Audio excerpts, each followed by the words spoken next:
Esse som é sobre a ciência da persistência versus a preguiça e a descrença. Paciência é a sapiência do espírito. Viver no presente é a base, a chave pra seguir bem na viagem. Evita desgaste desnecessário durante o seu itinerário no planeta. Esse som é sobre o processo. O processo é lento.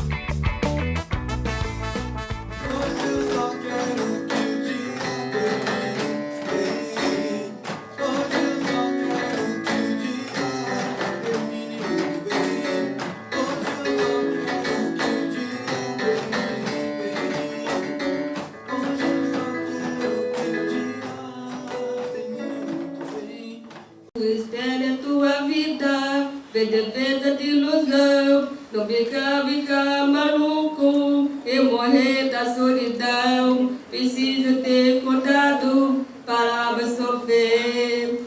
É preciso saber viver.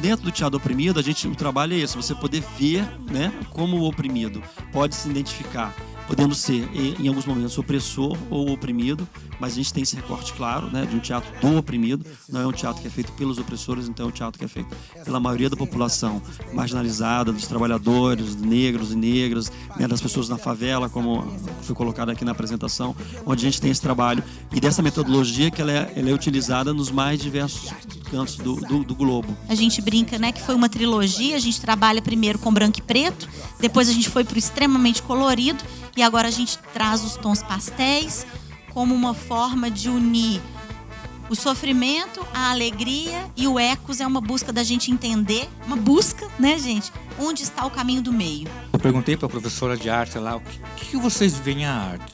Olha, Sérgio, nós vemos a arte como um organismo. Um organismo, ela depende de todos os órgãos para funcionar. Então, na arte, na escola, nós precisamos de todas as pessoas. A gente pede simplesmente só para trabalhar e está mostrando essa capacidade, essa potencialidade da pessoa com deficiência. Então, Surdodum, esses anos todos, a gente tenta, pelo menos, dar essa parcelinha e plantar essa sementinha para florescer um monte de coisa bacana. O que as pessoas vão ver é a superação dos seus próprios limites. Essas meninas, esses meninos mostram que tudo é possível quando se tem força de vontade, se acredita num sonho. E elas seguem a frase que elas ouviram na primeira aula. Uma bailarina deve sempre olhar para as estrelas, mesmo que não as enxergue. Que um dia vocês irão brilhar como as estrelas. O limite deles pra mim, foi a Libras. Quando eu aprendi Libras, que eu sento com eles, não tem mais nenhum tipo de limite. No tablado não tem limite, não tem surdo, não tem pessoa com deficiência, não tem nada. A gente ali é ator fazendo teatro. Algumas pessoas foram rotuladas como incapazes, como deficientes intelectuais, porque a deficiência intelectual não é algo transitório, ela é uma incapacidade permanente. Pra gente, a reflexão de o que a gente pensa que é deficiência, né? E como a gente contribui para mudar isso? Posso falar de cadeira ou de muleta, né? Sempre brinco, né? Que foi muito difícil. O preconceito, ele mata. E eu consegui sobreviver. Eu fui um Dom Quixote e enfrentei de cara, né, a arte, né, na remoção das barreiras arquitetônicas, barreiras humanas, enfim. Então eu acredito muito na arte como essa ferramenta de transformação. Para a gente fazer esse trabalho, a gente precisa abraçar um mundo com uma visão inclusiva. E isso vai além da acessibilidade ou da inclusão de uma criança com deficiência na escola. A gente vai conseguir incluir quando a gente respeitar e quando a gente conseguir valorizar as pessoas no que elas são diferentes da gente, né? Eu estou do lado que acredita que nós somos todos muito, muito, muito especiais. Fico feliz com a realização desse evento, porque a gente precisava também, como a Lu, como vocês, dar uma olhadinha para o lado e ver que tem mais gente fazendo coisas nessa direção, né? Onde o importante somos nós, os humanos. O que a gente produz de arte é bacana, faz bem para os nossos atores, tem a sua relevância, mas é a pessoa, é na pessoa que a gente tem que focar, porque a gente sente dor. Então, dentro das possibilidades de procurar a melhor opção. Todo mundo sente. Ninguém gosta de ser desesperado. Realidade não é sempre o que parece. Ficar em segundo lugar. Aceitação e compreensão da situação baixa consideravelmente a taxa de estresse. Só segue quem se fortalece. Pega a responsa pra si e é isso aí. Sem ficar de guerre, sem ficar de tititi. Porque o processo é lento, mas é assim que a gente vai pra frente, compadre. Procurando a melhoria, um futuro um pouco mais decente. O processo é lento, nós estamos nessa. Tá junto, tá junto.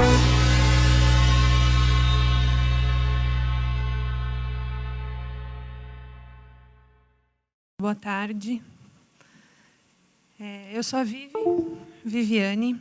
Eu sou formada há 15 anos em psicologia. Nos meus últimos 12, eu venho atuando com pessoas com deficiência, principalmente deficiência intelectual.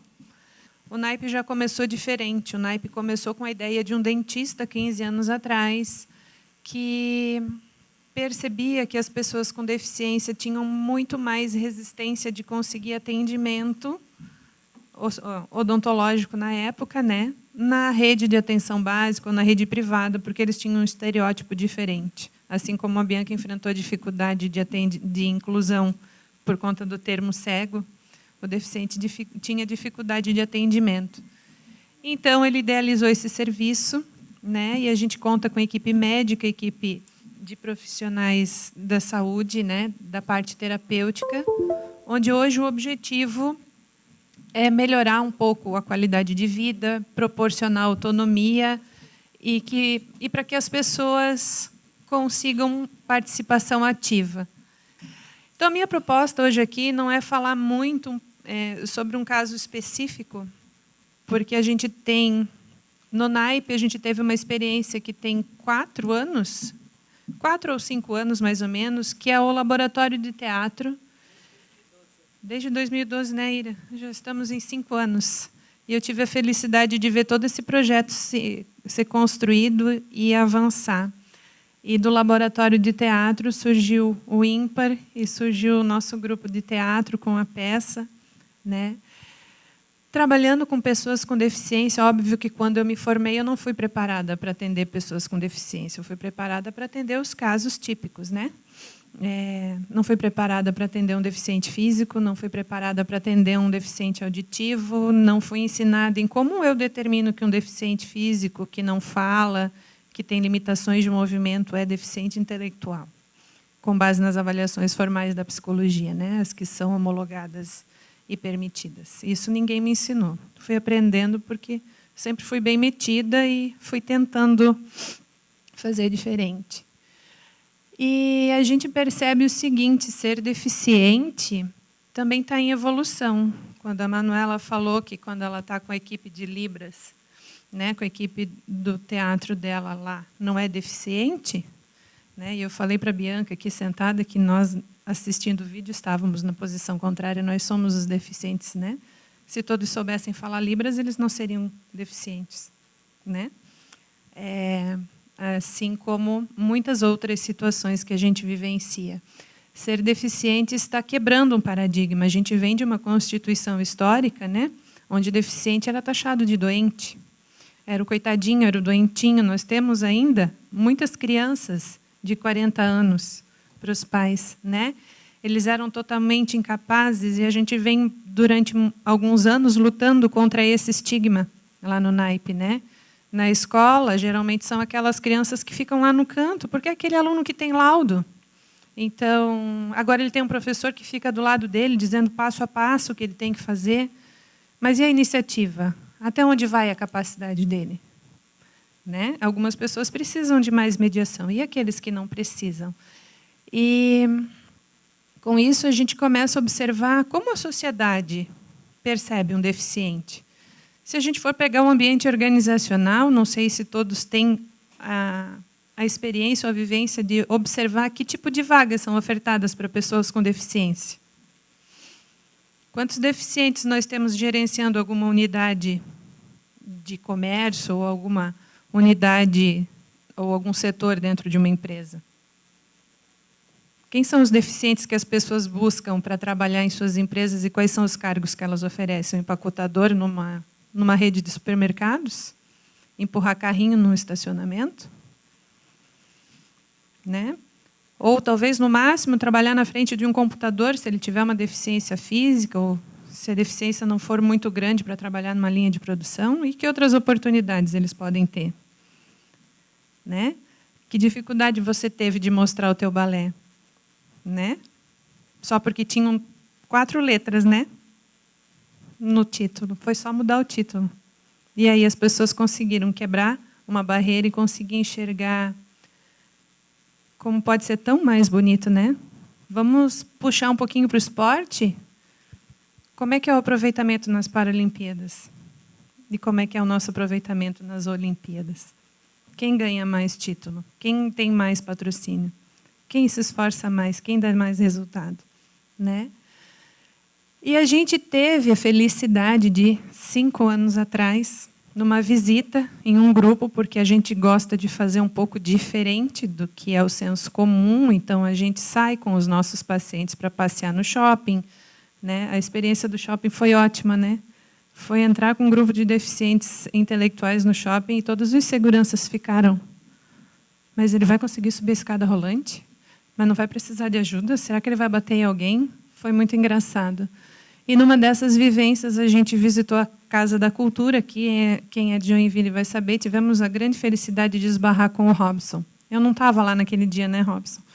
Mas o Robson já conheço e tive a felicidade de conhecer muito antes da minha vivência de trabalho. Eu conheci enquanto estava na faculdade.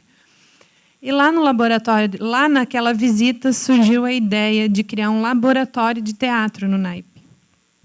O laboratório de teatro não tinha a menor pretensão de chegar até onde está hoje. A gente começou com vivências de artes cênicas para as pessoas no intuito de quebrar um pouco essas clausuras que eles tinham, né? Tirá-los de dentro da casca. E aí eu vi muitas coisas legais acontecendo, onde principalmente assim, um dos melhores resultados imediatos foi pais olhando para os seus filhos, filhos expressando suas vontades, relações que estavam perdidas e até mesmo desfeitas se recuperarem, os nossos pacientes se posicionando, as pessoas trazendo coisas que nem os pais esperavam que eles fizessem. E aí a gente começou a ter assim, olha, todos esses sorrisos, porque eles sempre foram os alunos que na escola só tinham o canto da sala, via de regra. No recreio ficavam sozinhos, quando muito, se algum professor ou alguma senhora da merenda ou da limpeza fosse lá conversar. E a gente começou a descobrir neles algo que trocasse de lugar, né? Onde eles fossem mais ativos, onde eles se posicionassem, onde eles aparecessem, né? Algo mais ou menos semelhante àquilo que a gente sentiu agora assistindo o Teatro de Libras sem saber falar. Eles estavam todos totalmente empoderados e nós ali, oi? Será que é para rir? Será que é para aplaudir? Né? E a gente traz eles aqui para esse palco que já foi cenário de muitas coisas boas e muito gratificantes e traz esses sorrisos.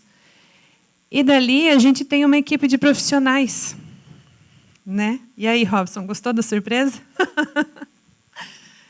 E daí a gente tem um grupo que hoje a gente tem neste grupo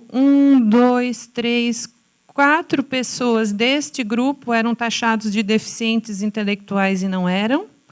Sim, ele tá, mas ele é o nosso grande mentor e inspiração. Ele não sabe disso, mas é. Talvez não aceite muito isso, mas é a pessoa que mais nos inspira. E a gente tem pessoas que voltaram a sorrir, como é o caso desse menino que está de pé atrás do Robson, né? Hoje eu fiquei muito feliz em saber que eles ganham cachê, né? Eles estão no teatro como uma experiência laboral. Esse menino de pé atrás do Robson, eu atendi todos eles que estão aí.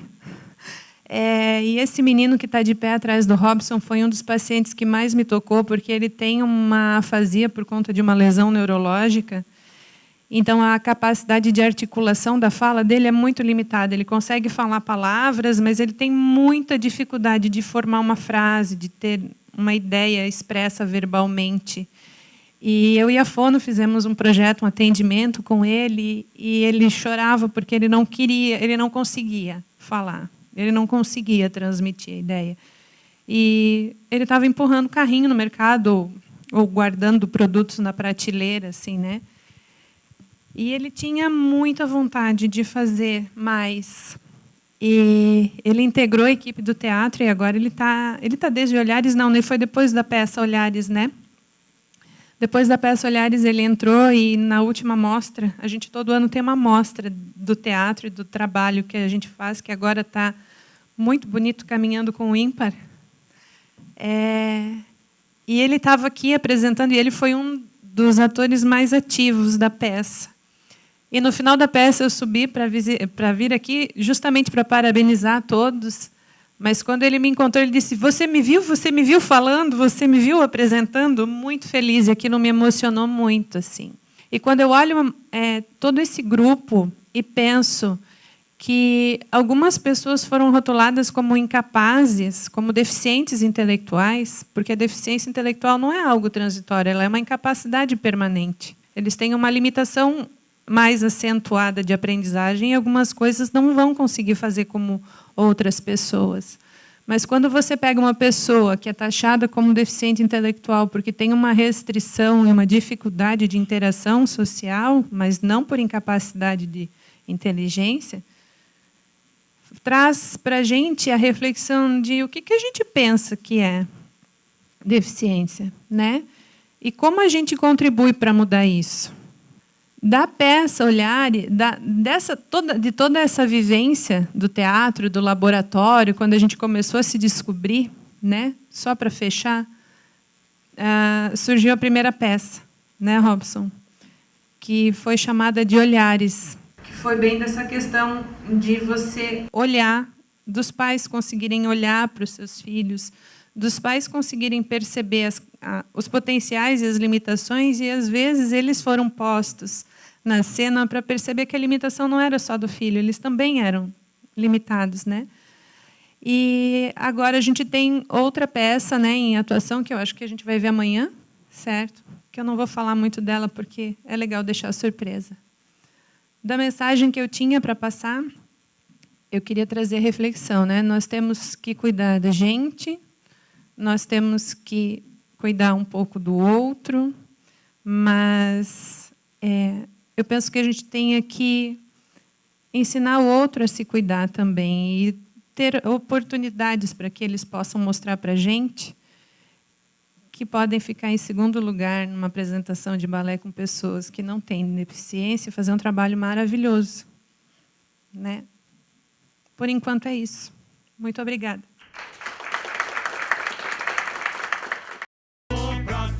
Aceitação e compreensão da situação baixa consideravelmente a taxa de estresse. Só segue quem se fortalece. Pega a responsa pra si e é isso aí. Sem ficar de guere-guere, sem ficar de tititi. Porque o processo é lento, mas é assim que a gente vai pra frente, compadre. Procurando a melhoria, um futuro um pouco mais decente. O processo é lento, mas estamos nessa.